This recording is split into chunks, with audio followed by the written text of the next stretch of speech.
Kepala Kejaksaan Tinggi Sumatera Utara Edianto bersama anggota Komisi Kejaksaan melihat langsung kondisi Jaksa John Wesley Sinaga dan staf Kejari Deli Serdang di Rumah Sakit Columbia Asia, Kota Medan. Kedua korban yang mengalami luka akibat senjata tajam di bagian tangan sebelumnya sempat menjalani perawatan di Rumah Sakit Umum Daerah Amri Tambunan di Kabupaten Deli Serdang sebelum dirujuk ke Rumah Sakit Columbia Medan untuk penanganan lebih lanjut. Setelah menjalani operasi, kondisi korban sudah mulai membaik dan tangan Jaksa John Wesley Sinaga mulai dapat digerakkan. Dan alhamdulillah tangan itu sudah mulai, jari-jari sudah bisa mulai bergerak. Dan menurut dokter, apabila terlambat 1 jam saja lagi, maka semuanya akan putus dan tidak akan bisa pulih lagi. Alhamdulillah sekarang sudah berangsur pulih.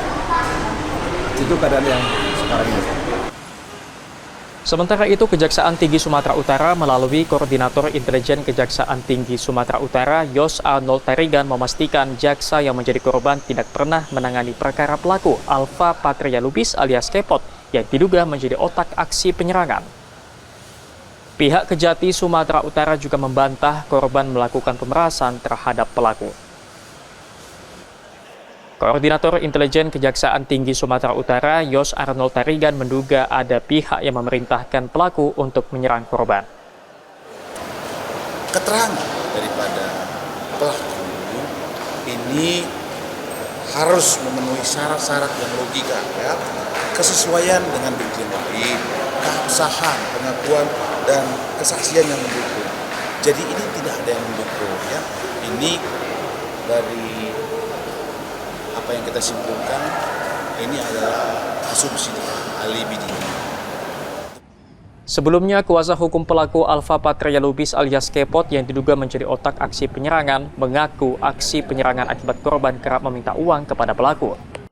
Pelaku bahkan mengaku sudah 3 kali dimintai uang dengan jumlah lebih dari 100 juta rupiah. Kuasa hukum pelaku bilang jika pelaku dan korban dipertemukan pada tahun 2024, ketiga pelaku terjerat kasus penganiayaan yang kemudian berlanjut terjerat 2 kali kasus pengerusakan. Seolah-olah macam dimanfaatkan, tahan dia kan. Disitulah memuncaknya emosi, terus sakit hati, disitulah. Berarti si jaksa ini meminta uang si Kepot ini berarti tujuan untuk mengurus kasus ini, Bang? Lebih kurang seperti itu. Adakah yang dijanjikan, contoh yang diberikan uang 60 juta dengan tuntutan sekian atau mungkin ada mengatur tadi yang bersangkutan. Sebelumnya, John Wesley Sinaga yang bertugas di Kejaksaan Negeri Deli Serdang dan staf di Kejaksaan Negeri Deli Serdang diserang oleh 2 pelaku dengan menggunakan senjata tajam saat berada di ladang sawit di Dusun 2 Desa Perbahingan, Kecamatan Kotarih, Kabupaten Serdang Bedagai.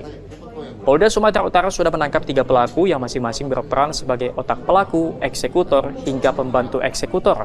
Polda Sumut hingga kini masih mendalami keterangan ketiga pelaku. Tim Liputan Kompas TV, Medan, Sumatera Utara.